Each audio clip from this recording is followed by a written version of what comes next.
My name is Tracy Haywood. I'm 32 years old, and this is the night my family decided I was disposable. I didn't plan on moving back into my parents' house at 32 with a 3-year-old and a box of clothes that still smelled like the life I'd lost, but plans have a way of cracking quietly. One layoff turned into 2 months of scattered interviews and daycare spreadsheets that never lined up with reality. I told myself it would be temporary. 2 months, 3 at most. Save some money, find a rhythm, breathe. Mom hugged me at the door. Dad carried in Ethan's car seat like it weighed nothing. My sister Monica stood in the hallway with a smile that never reached her eyes. "You're lucky, Tracy," she said on the first night, pointing at the casserole Mom pulled from the oven. "Some people don't get room service." She called it a joke. I let it slide because letting things slide was the only way to fit in a house already packed with lives. Monica and her husband had moved back after a bad appraisal and a few greedy contractors, which meant they'd overspent and underplanned. The house groaned with 3 calendars, 2 marriages, one of them mine to survival, and one small boy who woke at dawn. We tried to be quiet. I cleaned as if quiet could be polished into the floors. Monica loved to talk numbers loudly enough for me to hear. Interest rates, emergency funds, the little stash Dad keeps for just in case.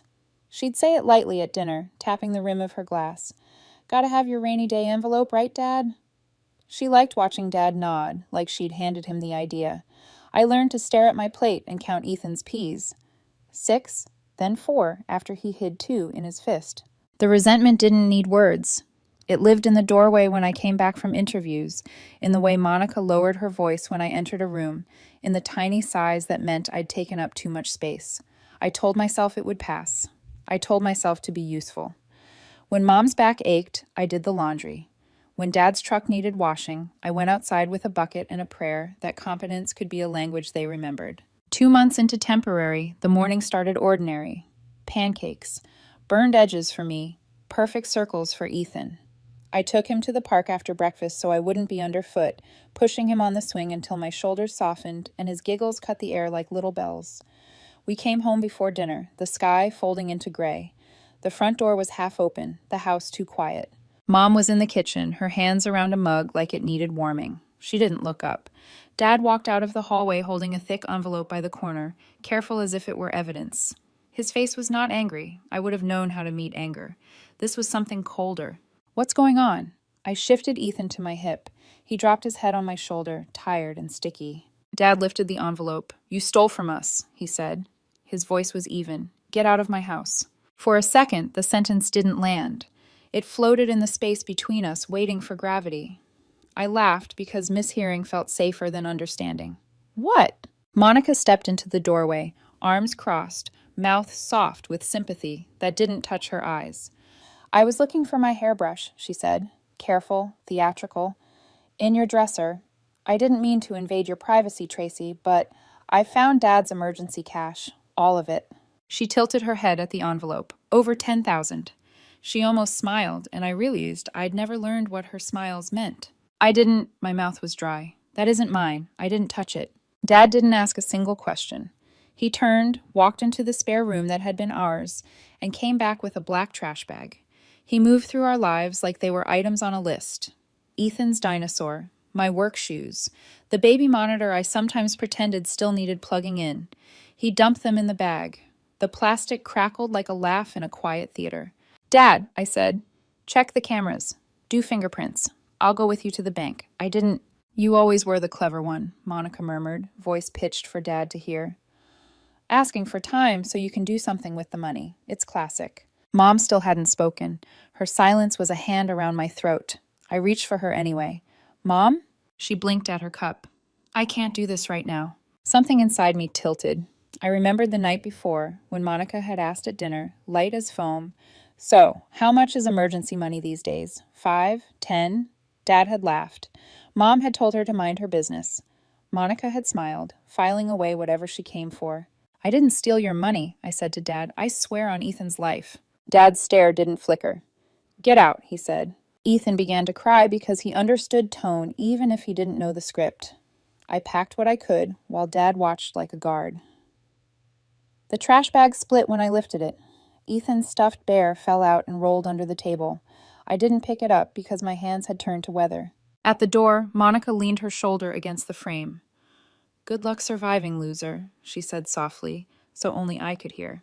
"Might build character." We stepped into night. The air was cold enough to make honesty of breath. I stood on the sidewalk with a toddler on my hip, a torn bag at my feet, and $40 in my purse. My house key felt heavy on my ring, even though it meant nothing now. I thought of calling a friend. I thought of calling my ex, and then remembered why he was my ex. I thought of screaming.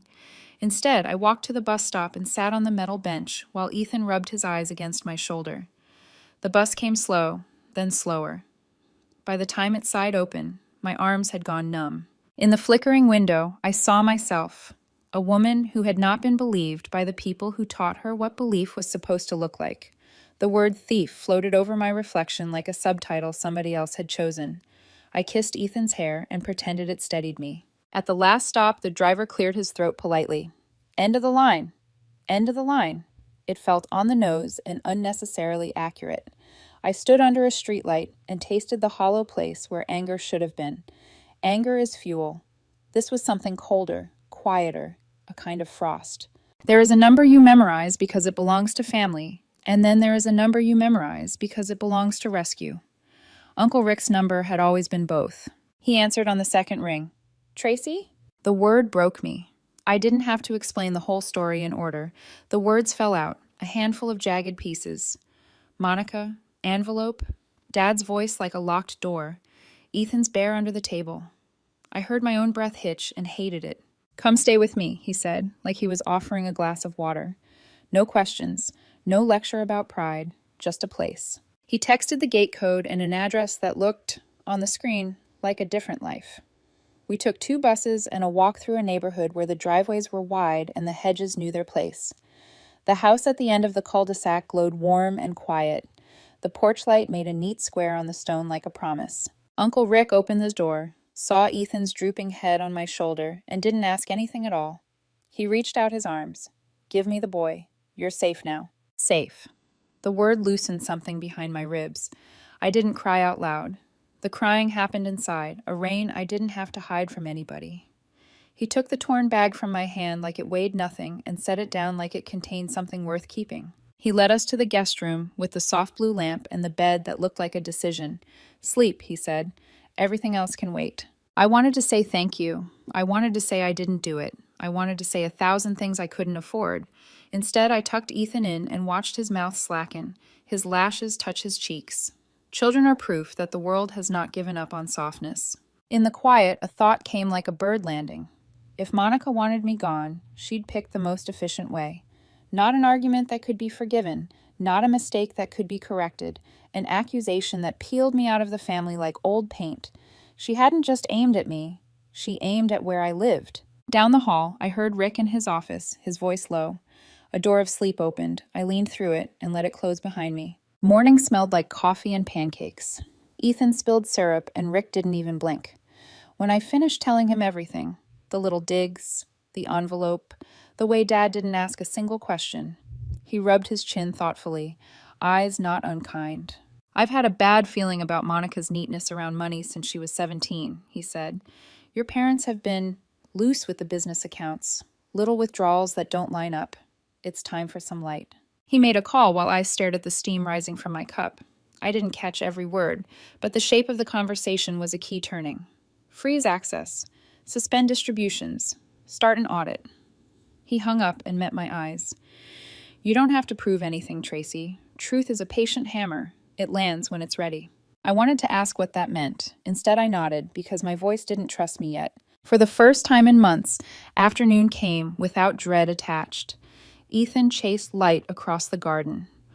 I folded laundry that belonged to a life where things could be folded neatly. I kept waiting for the ache to spike, to insist on being the only thing I could feel. It didn't. It lay down and watched me breathe. I thought about Dad's eyes. Not angry, cold. Cold decides. Cold doesn't listen. Cold is a door closing because the hinges have been oiled for this moment all along. That night, after Ethan fell asleep clutching a new toy Rick had slipped into his hand, I stood at the window and watched the porch light carve a perfect square again. It looked like a stage where someone might confess something. I didn't know it then, but karma had already started moving. I could feel the house settling around us, quiet and steady, like a lung waiting to exhale. Somewhere else, another house was shifting too, the one I'd been thrown from, only its settling sounded like cracks. The first morning at Uncle Rick's felt like waking up in a story that didn't belong to me yet. Sunlight crept across the pale curtains, soft and still. For the first time in months, there wasn't a slammed door, a sarcastic sigh, or Monica's heels clattering down the hall. Only the faint hum of a coffee maker and Ethan's tiny snores beside me. I watched him sleep, his fingers curled around the tail of his new stuffed dinosaur, the one Rick had bought him the night before without saying a word. Kids recover fast. They don't know how to stay broken for long. Adults, though, we rehearse the pain until it becomes a habit. When I walked into the kitchen, Rick was already there, flipping pancakes like he'd done it 100 times. His kitchen smelled like maple syrup and calm. "There's coffee," he said, nodding toward the mug waiting for me. "And you don't have to say anything yet." I sat. For a minute, I let the warmth of the cup steady my shaking hands. After breakfast, he waited until Ethan was outside chasing butterflies in the garden before he finally asked, "So, tell me what happened."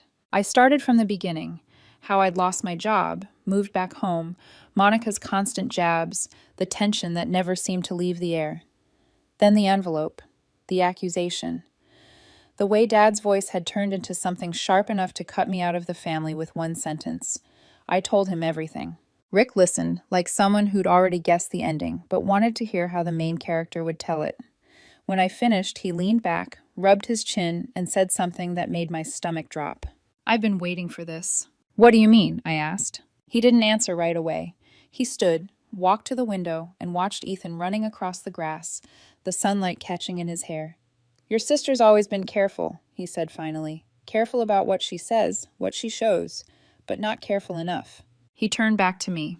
"You know the family business? The contracting company your father and I inherited from Grandpa?" I nodded. "For the past year, I've noticed withdrawals that don't make sense. Petty cash signed under your father's name, but the handwriting wasn't his. I asked about it, and he brushed it off, said it was Mom paying bills, or Monica handling errands. I let it go." He poured himself another coffee, the kind of slow, deliberate movement that meant he was thinking through every word. "I shouldn't have." I stared at him. "You think Monica—" "I don't think. I know." His tone didn't rise, but it landed hard. "She's been siphoning small amounts through shell accounts, paying off personal loans. Your father's too distracted to see it. And now when that missing emergency fund appeared in your drawer..." He let the thought hang. "That wasn't an accident. That was cleanup." The words hit me like a cold wind. "So she planted it?" "Probably, but it doesn't matter what I think. The truth always leaves fingerprints." He took out his phone and dialed someone. I heard words like audit, freeze distributions, and suspend access. When he hung up, he looked at me with quiet certainty. "The storm's coming, Tracy. You just have to stay still." That afternoon, Rick had errands to run. He told me to rest, to let Ethan play, to not answer any calls from home. "They'll come crawling when things shift," he said, "and they will shift." I spent the day trying to feel normal. Ethan built towers out of wooden blocks in the sunroom while I folded laundry that wasn't mine. The house smelled like lemon polish and safety. But safety can be its own kind of silence, the kind that hums under your skin because you're waiting for the next crack of thunder. By evening, I'd almost convinced myself Rick was just trying to make me feel better, that he'd exaggerated to give me hope. But as I tucked Ethan in, I caught a glimpse of him in his study through the half-open door, talking on the phone again, his voice low and steady. The only words I caught were, "They won't see this coming." That night, I dreamed of the old house, the sound of Dad's voice echoing down the hall, Monica's smirk at the doorway. In the dream, I stood in front of the dresser, the envelope glowing faintly from the drawer like it was alive. When I touched it, it burned. The next morning, I woke to the smell of bacon and the sound of Ethan giggling downstairs. Rick was teaching him how to flip pancakes. For a few moments, I let the scene wash over me. Two people who didn't owe each other anything, just sharing small kindnesses like it was the easiest thing in the world. Later that day, while I was watering the garden, Rick came outside, sliding his sunglasses down. "You might want to pack a small bag," he said. My stomach tensed. "Why?" He smiled faintly, the kind of smile that meant trouble was about to find its balance. We're going for a drive. To where? Home. The words sliced the air. Rick, no, they made it clear. They made a mistake, he said calmly, and it's time they see who they chose to believe over their own daughter. He didn't give me time to argue. Within the hour, Ethan was strapped into his car seat, holding his dinosaur, and we were driving back toward the place I'd been thrown out of. Every mile felt like reopening a wound. Rick didn't speak much, but his silence had purpose. I could feel it, the same energy of someone about to end a long game. As we pulled into the old driveway, my pulse hammered. Monica's SUV was parked at an angle. Mom's car sat crooked near the mailbox. No sign of Dad's truck. The front door was slightly open, the curtains shifting in the wind. Rick put the car in park and turned to me. "Stay here with Ethan," he said. His voice was calm, but his eyes were sharp. "This part isn't for you." "Rick!" He was already out of the car, walking toward the house with the confidence of someone who knew exactly where the rot was. From the car, I couldn't see much, but I could hear everything. The door slammed, then shouting. Monica's voice, high, frantic, then Mom crying. Something fell, glass maybe, then silence. A moment later, Monica screamed, not words, just a sound. When Rick came back out, his expression hadn't changed. He opened the car door, slipped into the driver's seat, and started the engine like he'd just run an errand. "What happened?" I whispered. He didn't answer until we were halfway down the road. "The audit came through," he said. "Turns out Monica took company money to pay a personal debt. Then she planted the cash in your drawer to cover her tracks. Same amount, same envelope." I stared at him, my heart pounding. "She didn't just want you gone," he continued. "She wanted to bury her own mess. But the audit doesn't lie. They're cut off. No more company funds. No more dividends. No more playing with other people's money." I sat in silence, trying to breathe. All I could picture was the way Dad had looked at me, like I was nothing. Like his own daughter was capable of stealing from him. And now the truth was out, but I didn't feel victory, just a strange, quiet emptiness. Rick's hand tightened briefly on the steering wheel. "You don't need to do anything," he said. "Just wait. Truth hits harder when it lands late." Out the window, the sun was setting behind the trees, painting everything in orange light that looked almost holy. For the first time since the night I was thrown out, I let myself breathe without fear of what tomorrow might take. But deep down, I knew this wasn't over. Monica had always been the kind of person who fought even when she'd already lost, and something told me she wouldn't go down quietly. The drive back to Rick's house was silent, except for the steady rhythm of the tires and Ethan's soft humming in the back seat. I watched the trees blur by and wondered if I should feel relief, anger, or nothing at all. What I felt instead was exhaustion, the kind that seeps into your bones and makes you forget what peace is supposed to feel like. When we got home, Rick handed me his phone. Block numbers, private calls, don't answer any of them.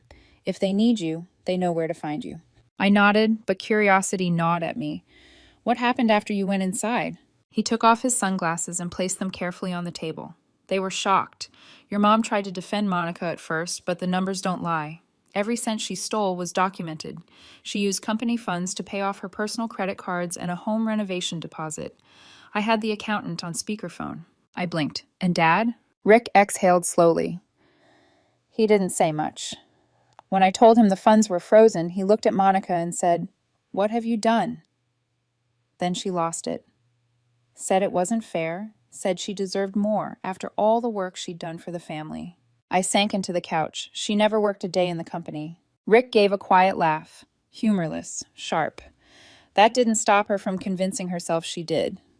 He paused, then added, "They're finished financially. No more access to company money.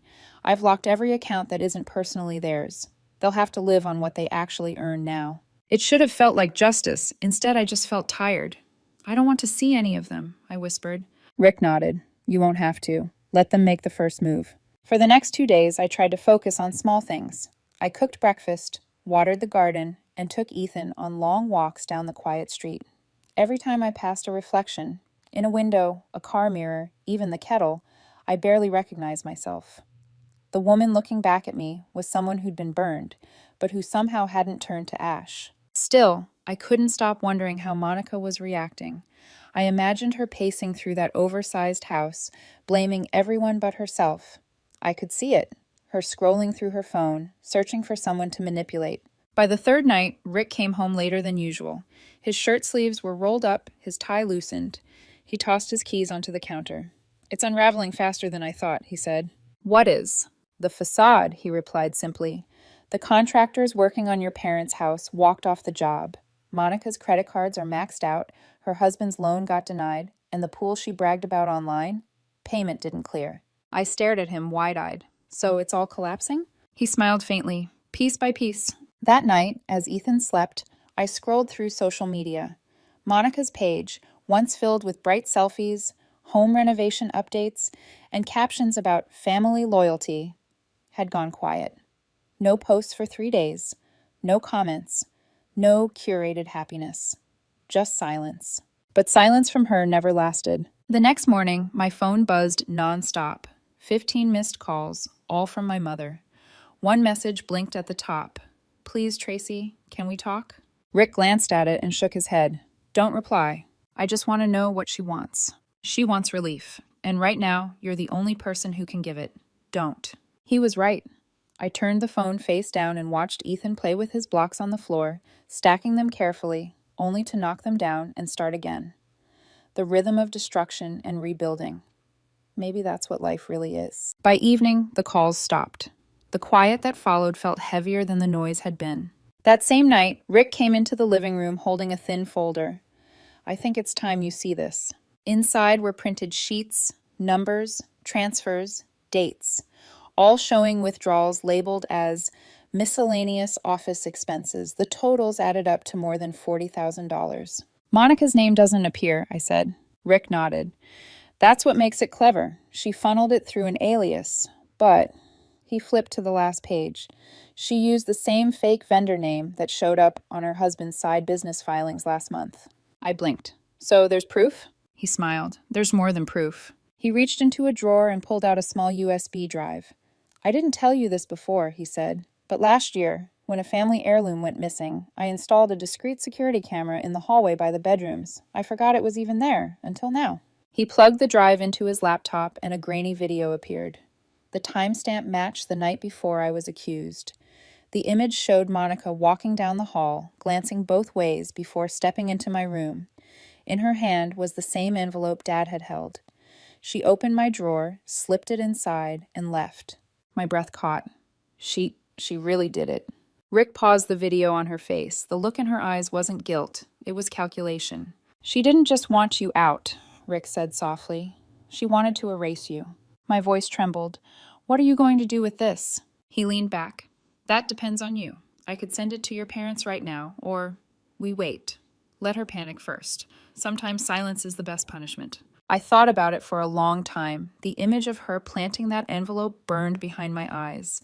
I wanted justice. I wanted an apology. I wanted her to know what it felt like to be thrown out like garbage. But then I looked at Ethan asleep on the couch, one arm around his toy dinosaur, peaceful and safe for the first time in months. "Wait," I said finally. "Let her sweat." Rick nodded, satisfied. "Good." The next morning, everything started to fall apart, fast. Monica tried to authorize a transfer from a frozen account. It failed. Contractors began posting online about unpaid invoices. Her husband's company faced an audit. And then, late that night, Rick received a message from one of his business contacts. The local paper wants a comment about the Cole family finances. He didn't respond. He just smiled.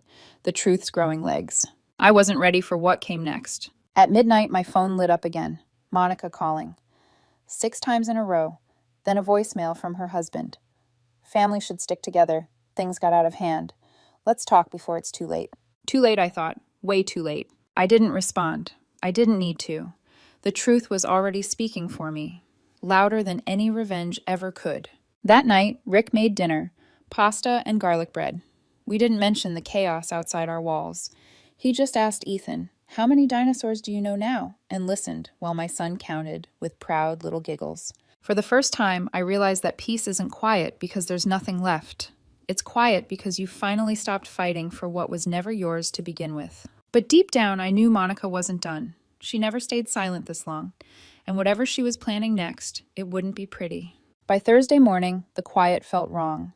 It wasn't the peace of resolution. It was the silence that comes before a storm remembers your address. Even Ethan, usually up by sunrise, slept late. The house felt still, like it was holding its breath. I poured coffee and sat by the kitchen window, watching mist roll over Rick's garden. The phone on the counter buzzed again. Another message from Mom. No, I'm sorry. No mention of Monica. Just, we need to talk, please. Rick walked in, crisp and composed as always.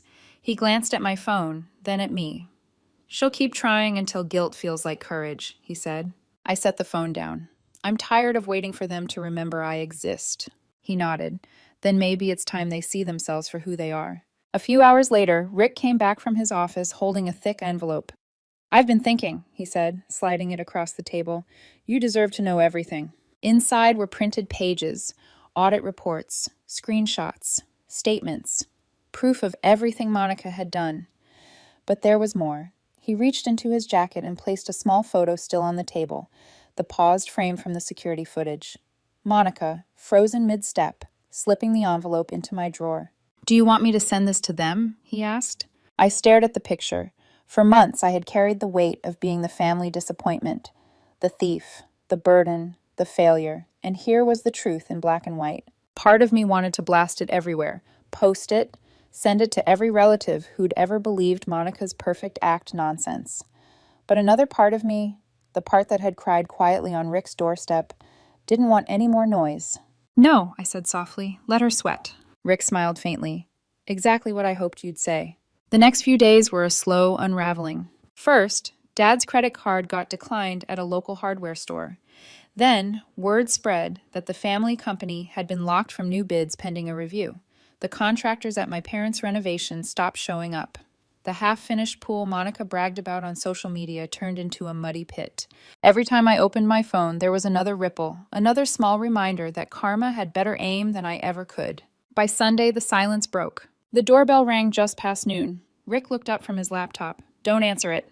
Through the window, I saw her, Monica. Hair unbrushed, face pale, eyes red.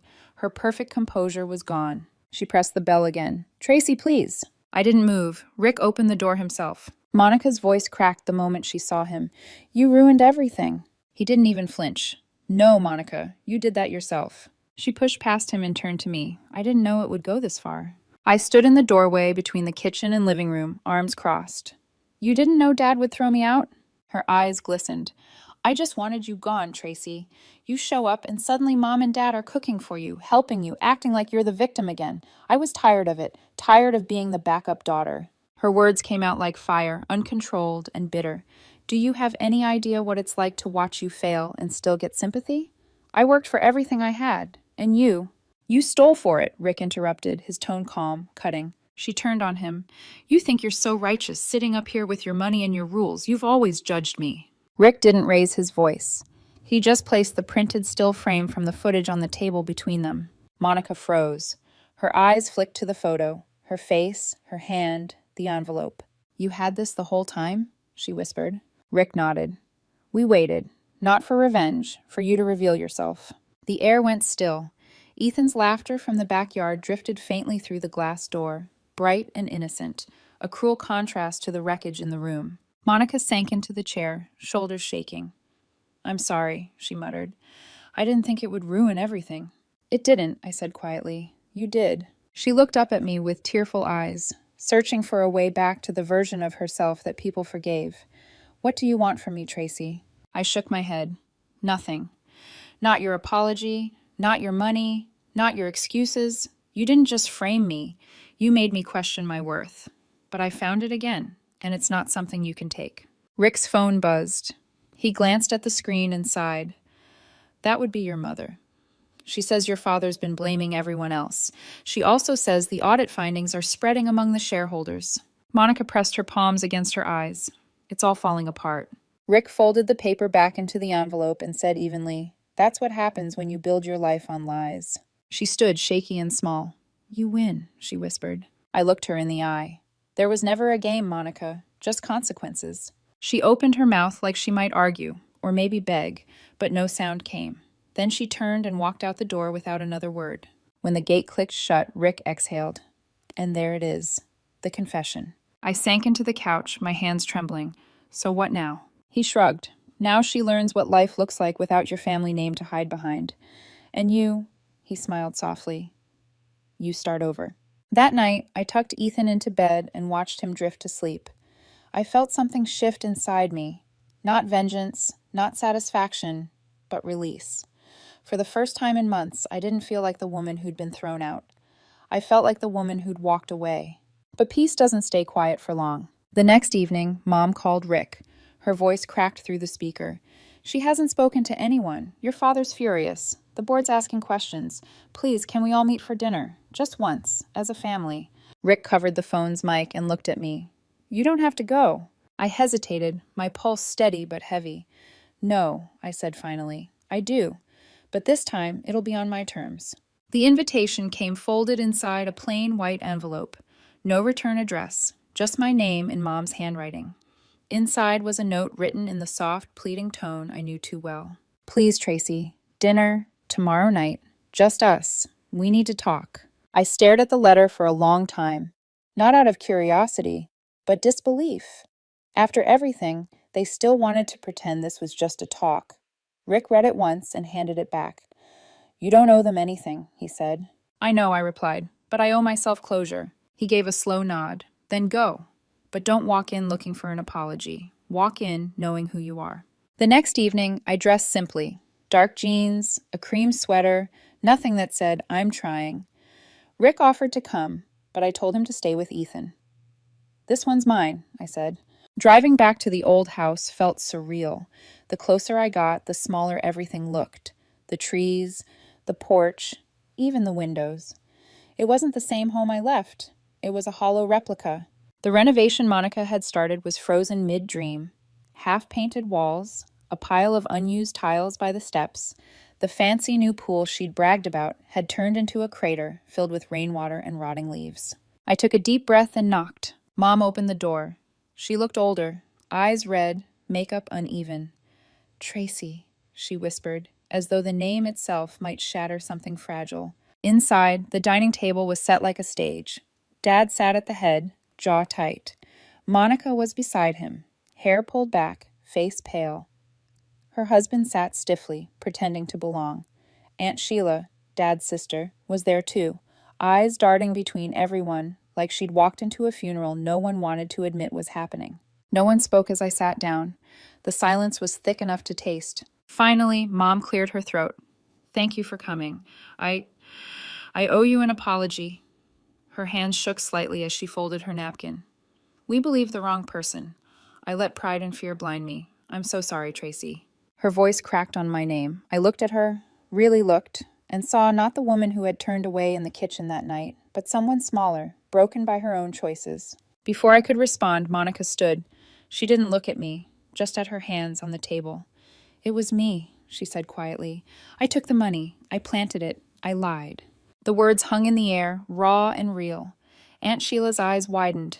Dad didn't move. Monica swallowed hard. I told myself I was just getting even, that you were always the favorite, the one who got the sympathy, the attention, the help. I was tired of feeling invisible, but I didn't mean for Dad to throw you out. I just wanted...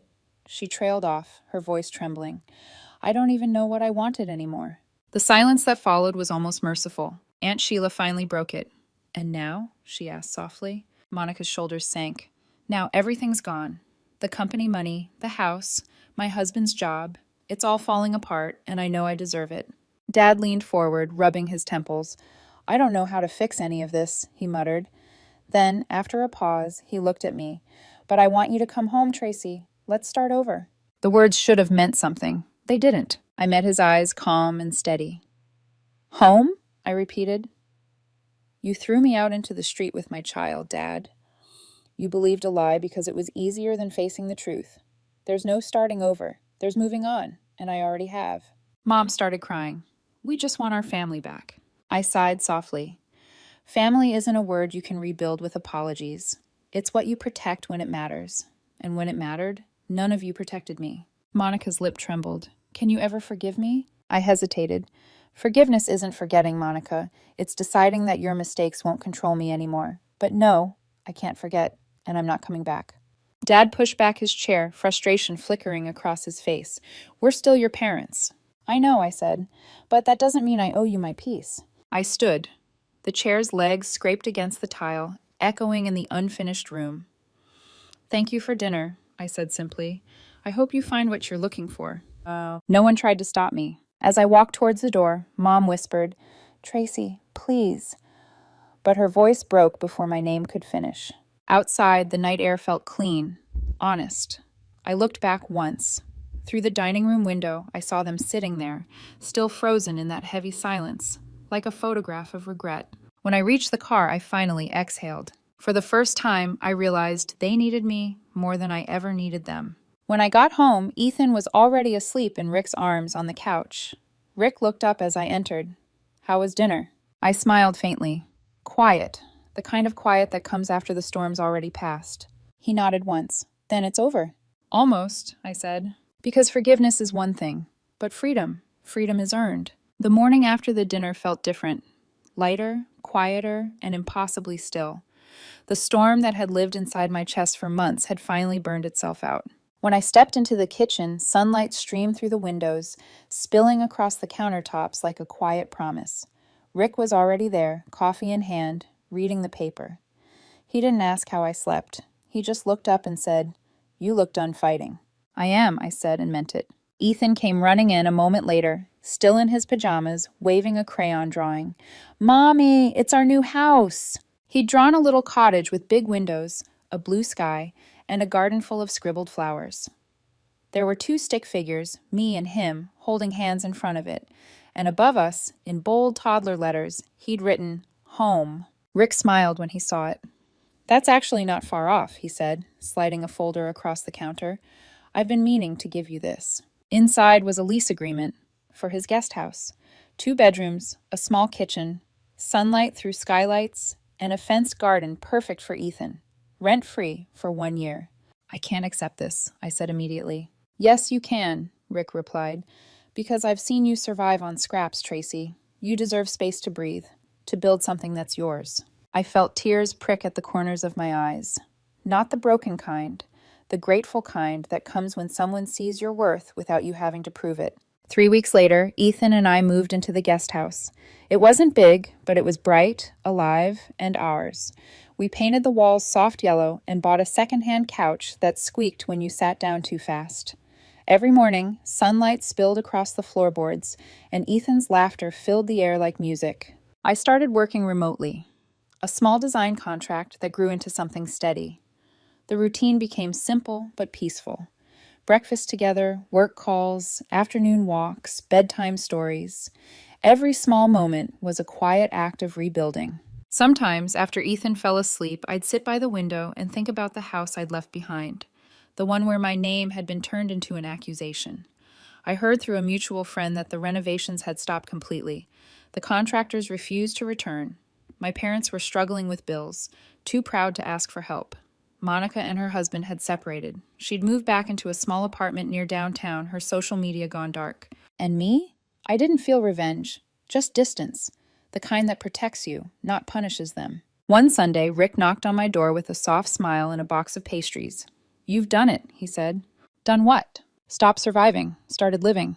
I laughed quietly. Took me long enough. He leaned against the doorway. Sometimes freedom doesn't come with a bang. Sometimes it's just the sound of peace in your own home. That night, I drove out alone. The road wound past the old neighborhood, the one I'd been too afraid to return to. I slowed as I approached the house that used to be mine. It looked smaller now, half finished, half forgotten. Weeds had overtaken the yard, and the once proud fence leaned slightly, weathered and gray. Ethan's voice echoed in my head. Mommy, it's our new house. I smiled. For a moment, I thought about stopping. Knocking, saying something that might close the circle, but some circles don't need closing. They need letting go. So I just sat there for a few seconds, watching the porch light flicker. Then, from the back seat, Ethan stirred awake. Mommy, he mumbled sleepily, who lives there now? I looked at the house one last time and smiled softly. Just some people we used to know. He nodded, satisfied, and fell back asleep. I drove on, the night stretching open ahead of me, wide, quiet, and full of possibility. I didn't get revenge, I got freedom.